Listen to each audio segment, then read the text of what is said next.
Hello guys, in this video I'm going to show you how to set the video quality on the Power Director application.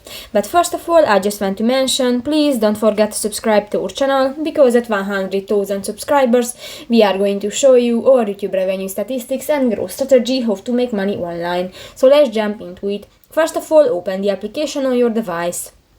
So that's the home screen, and you can find the different buttons. New, if you want to set the video quality, just go to the three line at the upper left corner of the home screen, and here in the settings section you can find the preferences button, the second, and in the basic section you can find the first option, the default video quality. Click that, and here you can find 4 options, and if you have a pro membership you can use the Ultra HD function, but if you don't have, you can select the Full HD, the HD or the LCD.